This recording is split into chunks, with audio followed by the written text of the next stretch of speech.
Jessica Holsapple with SCG Consulting Group, and this is the Systems Culture Growth Podcast. Today, I'm joined by my guest, Brandon Wilson, co-founder of Steadynamic. Steadynamic builds custom software solutions for businesses, and Brandon has many years of experience building, growing, and advising startups and organizations. So I'm very excited to have Brandon join us today. Thank you so much for being here. Thank you for having me. Yeah. So you and I met recently at a networking event, a breakfast, and, we had all the things to talk about. So that morning was just not enough time. And we've connected a few times since, just kind of seeing how we can help one another and how the people we know in our network could be of benefit to us. So before I dive into asking you about the significance of kind of building a network around you, I do have an icebreaker. What is the one thing that you're most excited about right now in life? Well, business related or personally? From a business perspective, we founded our business 2 years ago with my co-founders, always with a solution in mind to help software development agencies, particularly smaller ones, compete on the global stage, right? And a piece of this is, you could argue, is comes from a consultancy perspective, but what we always had in mind was actually a software platform that helped facilitate this process, let's say, of operationalizing your agency. How to better represent yourself in terms of kind of building a corporate and so-called personal brand to better leverage your expertise so that, you had an opportunity again to participate at more of a global stage. Because a lot of the people we work with are fantastic engineers, legitimately experts in their space, but maybe lack the connectivity and the opportunity by way of just not kind of knowing how to navigate, those waters. And we built the software platform, always knowing that if its only success was that it helped our company, operate, more efficiently and more competitively, that would be great. Mm-hmm. But as we've onboarded more and more of our agency partners on the platform, we've begun to have the inevitable question, which is, can we use it? Which is meaning the agencies themselves see value in it and have actually asked us if it would be appropriate that they could use it. Was there a model that would allow them to? So whether license or SaaS or otherwise. So I have to say here recently, the validation of having people see value in a problem that we set out to solve, 18 months ago, surviving a pandemic, struggling through all the trials and tribulations of normal startup life, actually having someone validate that you've actually solved something and frankly, something that had not necessarily been solved before, or at least you added some unique spin to that solution has been really rewarding. And so it's given us a whole new, set of wind in the sail, so to speak, how to carry this forward now. With a whole new potential path for what we never really knew. Would people value it? Would people see what we saw in terms of it as a solution? So that's been awesome. Yeah, no, that is exciting. And I think that's how a lot of founders start, right? They see a gap in the market or some sort of solution that they need to solve for. And having, whether it be your main business function or an auxiliary one, like verified in the marketplace and people are finding use out of it, that is really exciting. So congratulations on that. Thank you. Yeah, we are excited. Yeah. And I'm sure your clients and partners are grateful for the service you provide and also this additional platform. So tell me, going back to like how we met and having a strong support system around you, what do you feel is most important in kind of developing a support system as a co-founder and as, like an ecosystem around founders and startups and entrepreneurial journeys? Yeah, to me, it's extremely important. and maybe I'll start by saying, there is no magic solution. And as founders, as people who have, are participated in startups at various levels, or who have just at the very least had a major forklift type of, job in front of them. We're bombarded with people who can tell you, I've got the magic recipe, and there isn't one. And so instead, we took from, I think between all of my two partners, there are three of us, so two co-founders, we took the track that, the notion of venture building, and what venture building means, in the less like from not necessarily from a capital driven mindset, but from a venture building and an acceleration and an ecosystem, it takes more than, one magic bullet to be successful. And so a huge piece of what we view as, let's say, even the most fundamental component of venture building are people. So make relationships with people, spend your time with people. If you're going to do anything, I would say anything outside of, let's say, your daily tasks toward, whatever it is that your responsibility is within the company, is take time to meet people and listen. And listen to experiences. And it's super valuable. And particularly in our case, and as you and I met, as being people who started companies who are small, who are either independents or, quite frankly, in a lot of cases, people who don't necessarily want to walk the traditional path, so to speak, that we see blasted, all over the boards and LinkedIn and the media that say there's this particular path you need to walk in order to be successful. And so, again, my advice to anybody really is, if you're going to do anything outside of your daily tasks, things you need to accomplish, invest in people and listen. Because, they're both by way of their advice, but certainly also their support can be tremendously valuable. And again, whether that's like, I don't know, manifest into some, kind of commercial relationship, that's not, that should never really even be the end game or the reason for it. But, there'll be times when you need them, and there'll be times when they need you. And, it's just, for us, it's been great we've surrounded ourselves with people who have been valuable to that end, who have been supportive, who have been full of great advice. I love listening to other people's stories. I'm a big fan of, if someone could help me avoid a mistake. I just had an amazing lesson given to me yesterday from someone who said, you should probably look at this. It might be relevant to what we had a recent discussion. He said, you might be relevant to kind of what you're thinking right now. Right. You're not going to get that unless you talk to people and unless you build relationships with people. So super important from my perspective. Yeah, absolutely. And you had shared about learning from failure, right? And I think a lot of entrepreneurs, there's these, subject matter experts in the field of building businesses and might give recipes, right? But I don't know any entrepreneurs that like to follow a recipe. Most of them are independent thinkers, and they're building relationships as they grow, and oftentimes it's organic growth. But to your point, learning from people that have had failures in areas that you're testing out, and just say, hey, this is something that you should look at, right?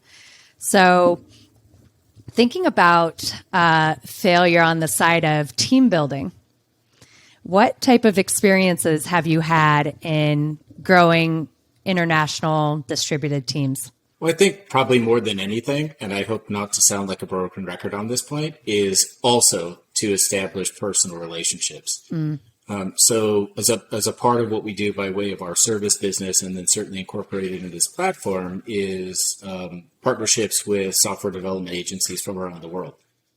And oftentimes when I'm communicating to, let's say, a potential client about why we may be recommending a particular agency or why we want to bring them in to do work on a particular project, I often refer to the fact that these are actually people we know. This is not, something we found on Clutch or, some directory listed site and just said, these people, they should be good for this. We actually know they're good for it because we've taken the time to learn and understand them and create relationships with them. So first and foremost, and quite frankly, maybe not necessarily, we can be very objective and kind of KPI oriented people, especially when there are tasks in front of you, and you can miss that, right? So that it becomes a very transactional, you do this, I do that type of relationship. And it just misses a huge opportunity, because at the end of the day, outside of the benefits of having these connections that we were just describing, you need to establish trust. And in order for me to establish trust with potentially, with a potential end client, I need to know that I trust the person I'm vouching for. They need to know that they trust me, that I have their best interest in mind as well. And I'll tell you why this is a particularly important, at least to the way we operate as a company, is when we go into, so it may help to explain, a big piece of our business is software development consultancy. So we may not always be the ones who are actually doing the coding. It may be that we are working with companies to help them define their requirements, help them build their roadmaps, more of the workshop side. So the upfront work to make sure that they're establishing the documentation and requirements and roadmaps that are necessary to execute on. And so, when we go to the next step, which is the development side of things, we look at these as being, we have two clients in every transaction. We have the end client, the someone who's actually purchasing and the software for use, but also the other client is the agency themselves. And there's a really interesting dynamic in the marketplace, particularly in software development, that people want to work A, with people they like, and B, on projects and products that are meaningful. And so it's not, it particularly just given the, let's say, constraints and gaps in terms of engineering need versus engineering resource in the world, the engineers are kind of, it's a seller's market. I mean, they're looking at potentially always having, multiple projects they could be working on. So which ones do they pick? And it's not always motivated by price. That obviously is a consideration for everyone. Sure. But when all things are somewhat equal, they want to work with people they like, and they want to work on projects that are meaningful or exciting or interesting, or help advance their careers by way of learning something new, breaking into a new industry, or tackling a problem that hasn't been tackled before. And so, we sit as this somewhat, kind of fiduciary on behalf of the client, so to speak, but we do as much work with the underlying, kind of agency and resource that are going to be building these things to make sure there's alignment with them as well. And so, taking an interest in learning these people, what are their objectives? Where do they want to be in 3 to 5 years? What kind of business are they trying to be? What are the things that interest them and excite them? That allows us to do a lot of the upfront work and guarantee, kind of both validating that the right fit, but also that the fit benefits them too, if that makes sense. Absolutely. And I see two kind of tangents from what you just spoke about. And one is that you're taking the time to really figure out the individual on your team and learn them so that you can do the right matching in the long run, and that they're happy, you can retain them, and you're making the right matches, which ultimately will satisfy your clients higher if someone's excited about their work. And I could see that could be very transactional in a business like yours. It could be here's a role and here's fill it. But it sounds like you're doing some upfront planning so that everybody's interests are met in mind. And then the other thing I gathered from what you were saying was when you do on the consultancy side, you're really there as an advisor to kind of scope out, create a roadmap. So on both sides, you're taking the time to plan and scope out a project.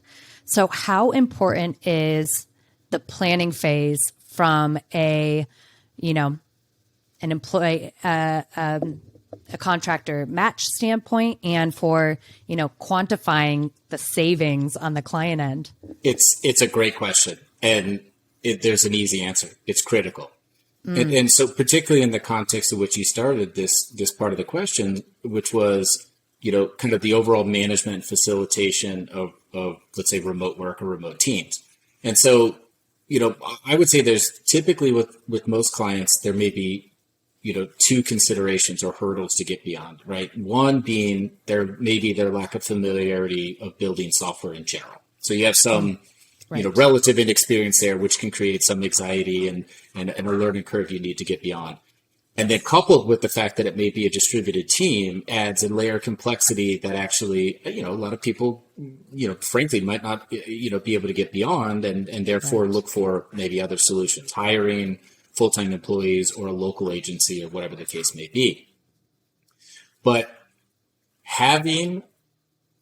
what I would say is that, we definitely do the work from a vetting side to understand whether teams will be successful, and will we do the matching, as you said, but also executing, which means, to take all the doubt and fear out of, how do I measure these things? How's the communication work? What will I see? What will I have access to? How much say do I have? And, there are going to be a number of obvious kind of questions, maybe, pain points, so to speak, that we help people get beyond. But a big piece of that is qualifying that if you have this roadmap, you have this blueprint, and you've done a good job, anyone can execute it in our network. And so, of course, it might mean you got to deal with little time zone issues here or there, but look what the last, what are we in now, 20 months or so of this pandemic. It's really for people who have embraced it and learned to deal with it, is actually opened up a tremendous opportunity. I mean,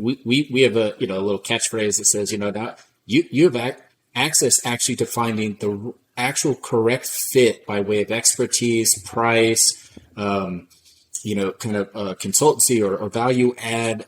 You have the whole world at your disposal. You don't have to just look in your own zip code anymore. You have the whole world to tap into.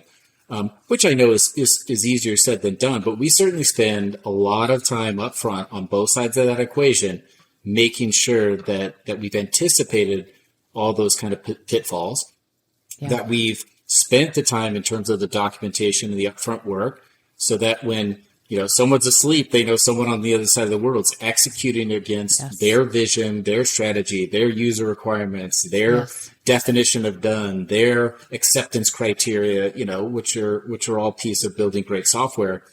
We do all that work up front so that the things can, the projects can run smoothly, and people learn and help them learn that this is a great way to do business. Yes. And I know outside of technical leadership and technical projects, you've just built organizations in general and advised them. So you can imagine that from my standpoint, a roadmap up front when we're looking at the holistic view of the business is incredibly important too, for the same reasons that you stated. Everyone knows what to do because we're all following the same kind of map and vision and clear direction. Right. Do you have any stories from either personal experience or perhaps case studies from clients that you've had of dollar figures of someone that's tried to go into a project kind of maybe with a lack of a plan or unfiltered by, experts that actually know how to build software? And maybe what the differences between what you could spend if you're trying to figure it out as you go versus if you take the time to plan and execute and, manage your budget from there. Sure. So, I might be, this might be somewhat anecdotal and a little bit pulled out of thin air, but I think that the key, maybe starting before, kind of trying to quantify it, is maybe the areas in which things go wrong. So, ultimately, without a clear roadmap, down to feature sets tied to estimation of effort, right? So you're going to have how many hours it's going to take to build this thing, start and finish of that thing, the ability to evaluate that thing and accept whether it completed, that it was successful in meeting the criteria for that feature. Even by way of that own definition, any one of those things could go wrong. So meaning you didn't have the feature requirement, you didn't have the definition correct, someone estimated it poorly, things are also consequential, right? So one thing is out of whack. It might derail the three other features tied to its success. And so, a big piece of what we do when we start a project is actually we walk through in great detail with the team and the client how all of these parts fit with one another. Right. And we also spend a lot of time on prioritization because one thing I would say to start is I think generally speaking, most clients think software costs less than it does to build. And this is not a comparison from a standpoint of like a US rate to a European rate to an Asian rate of development. It means the amount of effort it takes to build something. But by going through the extra work and being able to have everybody like in alignment on what is a priority, what are the needs versus desired things, and allowing people to prioritize the most important things is a huge first step. And what that allows us to do is really optimize around the client's budget. So the very first thing we do is make sure that we're not setting everybody up for failure by way of having a project, no conductor on the train and things just, kind of getting out of control by way of missing those key benchmarks of, both time and cost delivery. But some other problematic areas that people face, and unfortunately it can be common, is for lack of better definition, overpromise, underdeliver, right? So you get to the end of what should have been completed, and then someone tells you, well, this ended up taking us 30% more time, but you don't really have an understanding of why. You're trusting you're getting the correct explanation, maybe, or you don't trust it, one or the other. And another problem is, there is unfortunately a tactic of kind of in completing something such that you kind of continue extending the life of the project and then the billable hours associated with it. And so you might find some people not ask you enough questions about the requirements for a particular feature just so that it fails to meet the benchmark for approval, just so you have to extend more hours to go back and fix this thing or develop this thing more. And some of that is, there are certainly bad actors out there, but a lot of it boils down to communication. And back to the point you raised from the start of this, which was that's why you spend the extra effort up front. That's why you spend the extra time. I hate to say this, but in a lot of cases, the clients are as responsible for some of the failures as the development team, because the development teams we work with, of course, we, as kind of stated before, we go through extra efforts to make sure they're capable of delivering. But having said that, it all boils down to communication. And if you don't have good communication, you don't have good expectations, you don't have a good understanding of that roadmap and that definition of done and success, it's like, I think anything, software development or otherwise, if you don't really think about building a building without a blueprint, right? And it's not enough to simply say, one of my co-founders, Tony, is famous for this analogy to say, like, it's not enough to say, I want a 4-bedroom house. Do you want it to have a porch? Okay. What type of porch? Are there lights on the porch? What color is the door? Like, how many steps are there to get to you have to go through what, unfortunately, some people view as kind of painstaking, but the benefits to avoid all the downstream problems are well worth it by way of return. So anything you're told to do or asked to do, to spend resource, whether it be time, dollars, or otherwise upfront, I can promise you that effort pays by way of saving you from all the pitfalls that will inevitably cost you more money, deliver an inferior product, and ultimately create, just a bad outcome. Yeah. And I think, just like home renovation, right? It's like without that plan, has it ever gone on time and in budget? Like, those are the horror stories where you hear it's $20,000, $30,000, hundreds of thousands of dollars more than budget. And I think a lot of particular, and again, to your point, this goes across the map, but speaking technically, we might have great ideas as founders, and we could start the ball rolling and then go, oh, wait, there's this piece, or I don't know about this thing, and it goes future. So a personal experience was I was thinking about a website or an app or something, and you start that ball rolling by trying to piecemeal here and there. and all of a sudden you're thousands of dollars in, and you're like, wait, I don't think we have a concept here, or we don't even have the messaging, or whatever the case is. So it's really, really critical to just take the time, sit down, flesh everything out, and know where you're starting. And you, as an advisory firm, can probably say, help the person engaging in the project to determine whether or not this is the right fit. Is it the right fit now? Is it what you originally intended? Is there a more affordable solution? What else needs to be in place before this gets added? Very well said. And actually, it's something that, so of course, we deal with startups and founders. We help build software solutions for people who are either, anything from launching a new idea, or kind of recently through the pandemic, people who are kind of forced to adopt some digitization of something they did, or a service, because they couldn't do it in person, or whatever the case is. And we often, particularly, here again, understanding goals and means are critical pieces. It does no one any good to develop a system that can't be built for the amount of budget that's available, or otherwise. I mean, it's silly it's just a waste of everyone's time.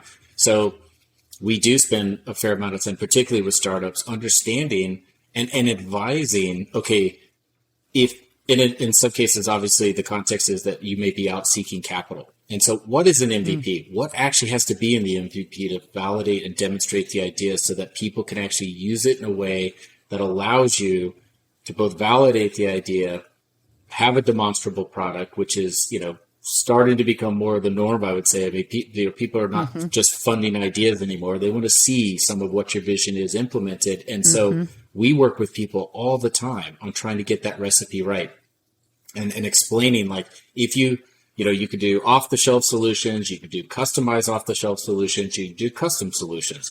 Right. We have actually instructed some clients to use off-the-shelf solutions for MVPs that we told them we would throw away once they got their funding and validated their idea, and then rebuild it the right way, because it allowed their budget, their whole runway of their company, and taking on the risk of leaving their full-time jobs to go pursue this dream. We help them understand you could actually get a little additional runway out of what you saved up, or what you did in a friends and family raise, by way of actually telling them something counterintuitive, which is, we can do it really inexpensively to validate your idea, but you have to know we're going to throw it away once you get your funding, and then do it right. Really, when I say right, I mean the larger goal of its extensibility, scalability, stuff like that. We'll have to rebuild it, but sometimes that's the right decision. Yeah. And by MVP, you mean minimal viable product? Correct. So essentially a starting point. So for instance, like a startup that needs a website, but you'd love to have this beautifully high functioning website, but sometimes you just need a landing page to get started, right? Exactly. So yeah, I think actually too, when we're talking about creating a roadmap and planning and figuring out what your goals, when you're scaling a team, that's actually really important as well. So for me, I talk about, you might have a role that you've identified on your team, but how does that person fit internally in the team? How are you going to bring them on to the culture? How are you going to make sure that they're retained? So do you do any sort of kind of road mapping or pre-planning when you're out looking for new talent? Yeah, absolutely. And in fact, we've had a lot of recent discussions on this subject as we look to try to anticipate areas of need, either by way of supporting efforts that are, that we worked on that are starting to, pay, meaning that there are now support functions that need to go along with a particular effort, and or in the area of kind of pioneering and developing. And I think, first and foremost, we're really lucky, at least for the three original founders, to be diverse enough by way of each other kind of filling blind spots of the other. And so a really nice balance of, things that we both, you have to be both good at something and also enjoy something. And in some cases you might have to actually pick up things that you don't necessarily enjoy, but that you can deliver on by way of either past experience or just pure responsibility, such that particularly in a startup, you're not always afforded the luxury of being able for either everybody to have full knowledge of everything the other person is doing, and certainly not, full broad scope sit down management meetings. Like, this is startup land. So everyone's kind of flying by the seat of their pants on any given day. And so, a great deal of it is making sure people in either case, whether it's something they're capable of and enjoy, that they're given that task and given that task with a certain degree of autonomy to execute. And in other cases where maybe the one that can pinch you the most is if they're dealing with a subject matter area. I'll give an example. At the moment, I do a lot of our accounting. I'm not an accountant. I know enough about it by way of my past experience to execute it. It's not fun. I don't enjoy it. It has to be done.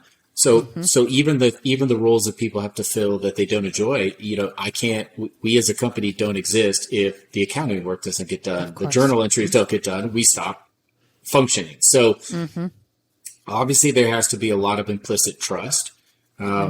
But there also has to be just really good alignment, that people are taking on the roles and responsibilities. And sometimes they don't follow very traditional lines, like, something that would otherwise be really easy to define in a large organization by way of roles and responsibilities of a particular, let's say, job title. We might be kind of commingling things that should sit with just kind of one person, but we happen to find out that, a particular person on the team has skill sets in an area that put them somewhat out of what I would say is like a traditional role or kind of job title. So, I think there's maybe I didn't say that very well in terms of like kind of drawing succinctly the requirements, but a huge piece of it is trust and putting people in positions of success. Making sure they're designated the responsibilities of things that they either enjoy or can execute on well. Because there's just a lot of autonomy that's relied upon, and everybody has to perform if the organization is going to move forward. And I can imagine a lot of trial and error with right people, right roles, right functions, right? Because if you're doing some sort of highly creative work and then have to stop that for an accounting function, or someone's responsible for growing the business, but then is responsible for filling the orders, all those types of things actually need to be looked at to say what functions operate well together and is the right person in the right role. That's right. Something else I heard you say was alignment, and you have two other co-founders. So, and you said your skills kind of complement each other, which is great. I'm curious how you make sure you're aligned. Like, do you have planning sessions? Do you meet often? What does that look like? So we do. I don't know if it's often, but basically, we have 2 team meetings, all hands on deck team meetings on Mondays and Wednesdays, where we kind of divide the time in ways to both report status, things that are in the pipeline, projects we're working on, ask for needs, help. I'm going to need some support to pull off X. And then, obviously, then we get into some of the more mechanical, stuff with the business operation stuff where we have to tick boxes regarding, legal considerations or accounting and stuff like that. But I think what you might find is interesting is we use Sunday sessions, and we've come to call it, what do you call it? Is it beer and coffee? Because one of our co-founders is in Warsaw, Poland. So by the time it's happy hour for him, we're just getting up having our coffee. But we leave the dreaming and the major strategy sessions to Sundays.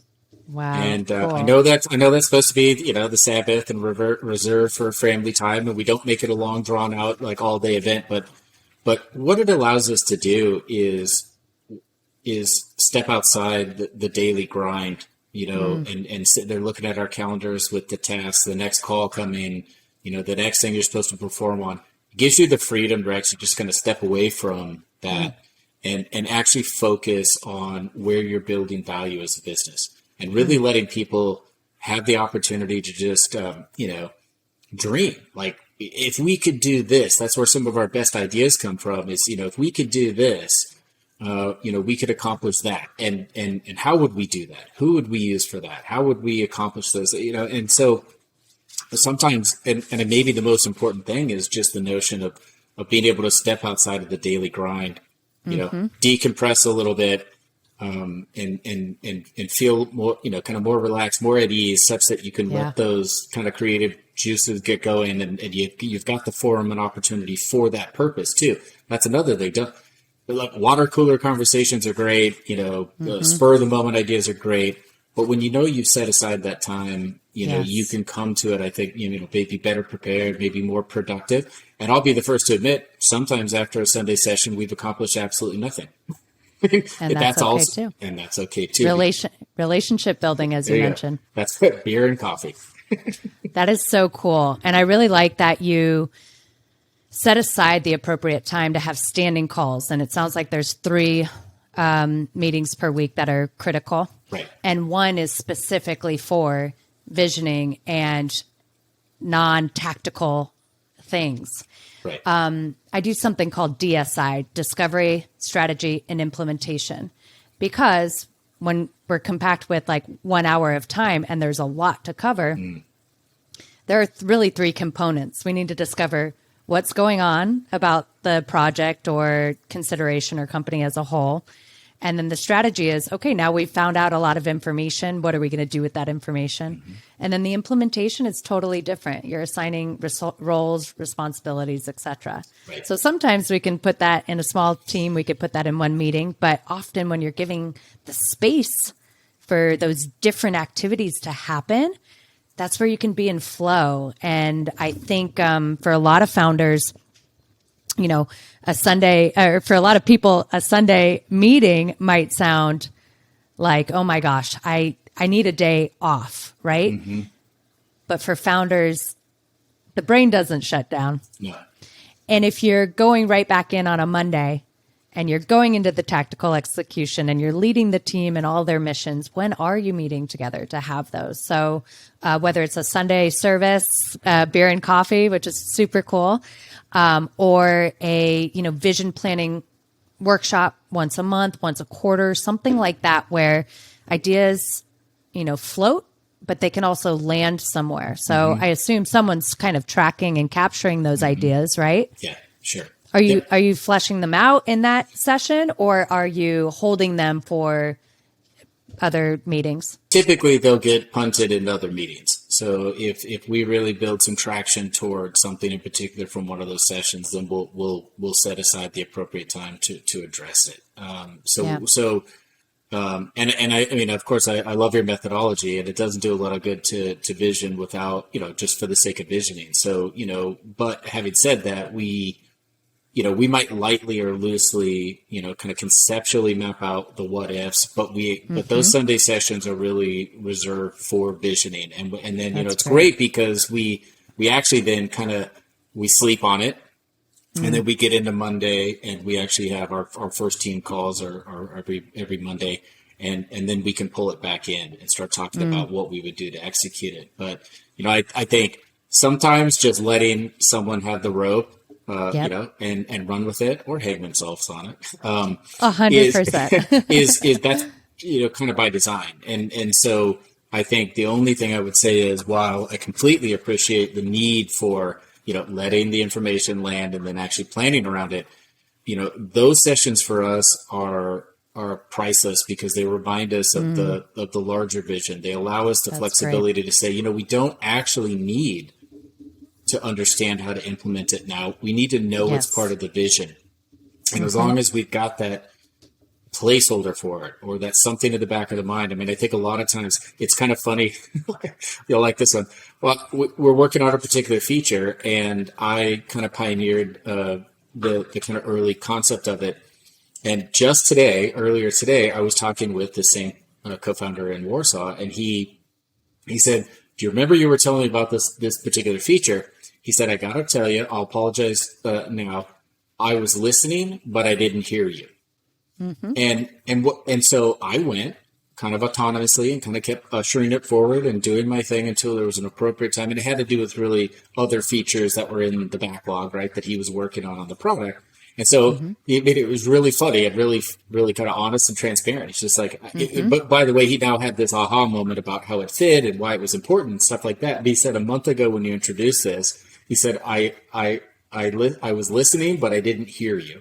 And I thought that was a really interesting thing to say. But most importantly, as it ties back to these Sunday sessions, there's a lot of listening going. You may not hear it at that moment. It may not resonate at that moment.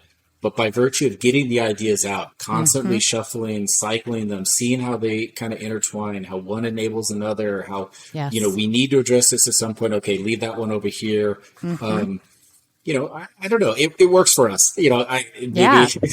And how many ideas just get floated around all the time and people are listening, but they're not hearing.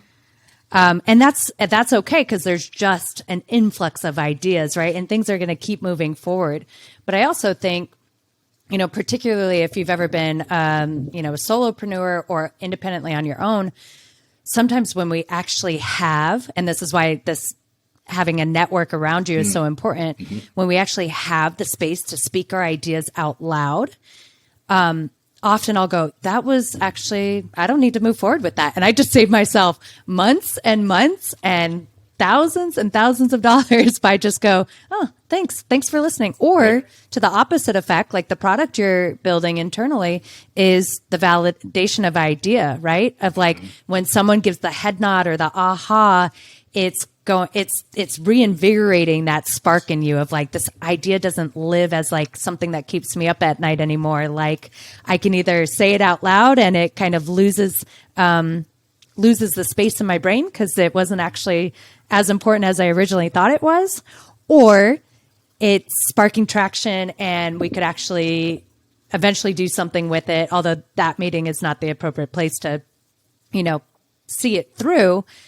It lets you validate your ideas and it lets you feel like your brain isn't this crazy overloaded space that a lot of founders have to deal with because there's so many ideas floating in there at any given time.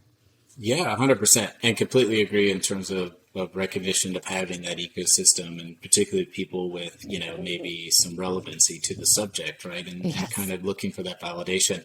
I have another recent funny story where I actually had the opportunity to kind of present what we were doing to a VC. And at one point that I was asked in terms of starting to get a little bit more into the weeds on kind of valuation, more actually about monetization, and was starting to get into the weeds on cost. What would this cost if you are priced, I should say. And my answer, and these are sometimes in a founder's career, you might fall into your sword, but I totally transparently said I don't know the answer, and I'm hoping that by virtue of so this person happened to have experience in the B2B SaaS space, and I just told him, I said I was hoping you might be able to tell me. I don't. So when I don't know something or when I'm seeking information. Some of the best in at least in my career, the way I work is ask people that are smarter than you, that are more experienced than you, that may be able to tell you without you having to figure it out on your own. And of course we have ideas on the subject. We were not, it wasn't an answer as we don't know because we have no idea. We don't know because we haven't tested it. We have ideas of what this value means by way of replacing, let's say, other options, other software, time efficiency, other things that we could speak intelligently on. But the reality of the situation is I did not know the answer. And so I told him so, And so when you're seeking information, sometimes the best place to start is don't try to inform the answer. Ask the question. That's so good. And it's also a tool that anyone can use, whether you're an employee, a founder, a consultant, anything. It's landing with, I don't have enough information, or you know what, that's really great. I'm not the subject matter expert here. And I think, with experience comes that kind of humility of going, I'm okay with not having all the answers. And, it kind of also goes to where we're seeking and validating our ideas and information. It should be someone with some sort of experience in that capacity. And often I see fast growing organizations with, green or junior teams, and a founder is going to their team and getting their ideas validated through this. And everything a really charming visionary founder says is like, yeah, let's do it, and you can get the troops to follow your lead, but without validating through an experienced, qualified, someone that's been there, done it, maybe failed in some capacities, you're going to be learning expensive lessons. And a lot of times that's fine, depending upon your size, stage, capacity, and where you're at in your life in building an organization. Like how many iterations of doing this are you comfortable with? Like what's your pain tolerance and threshold? But for more kind of in the middle or experienced entrepreneurs that maybe have been building for 5-10 years or longer, I think this is where we probably see a shift in maturity of saying, all right, I don't want to learn the hard, expensive way anymore. I know there's someone that can help me solve my problem. I know there's, a technical consultancy that can at least roadmap this with me for a set project price and help me determine how long this will take, what the actual costs are, validating those things. What are things that I didn't think about, and really taking the time to plan that in advance before kind of diving head first. Yeah, I couldn't agree more. And maybe I'll add a bit more to that, which is really just the notion of both conservation of resource, but also you should be good, as either an individual or a founder or a key member of a startup. You should be good at what you can be good at, and don't try to be good at everything. And by preserving or conserving in areas where you're not actually qualified, you don't have the expertise, it's not something you can add value to. Now, I say this with a grain of salt, knowing that some people may not have the funding to go seek consultants or these extra. But if you can, and you trust people, and you found someone good, you should listen to them, because back to your point about making expensive mistakes. But I would also argue from a conservation of resource that you should be determined to be really good at what you're already kind of good at, like what you have the capacity to be good at, and don't try to be everything. It's impossible. That's a really great place to wrap up. And you're also a testament to say, although you have your superpowers and your particular strengths in your company, you're also doing the accounting function right now. So we understand, we understand that these are just the realities of having a business. But I think let's leave the audience with a thought of doubling down on your superpowers and conserving your energy is so critically important, right? Agreed. What are you good at? Because whatever you're good at is what has made you successful so far, whether it's building relationships or knowledgeability about the actual product or service that you have, or the time spent with your clients, perhaps, or the sales component, growing your business in some capacity.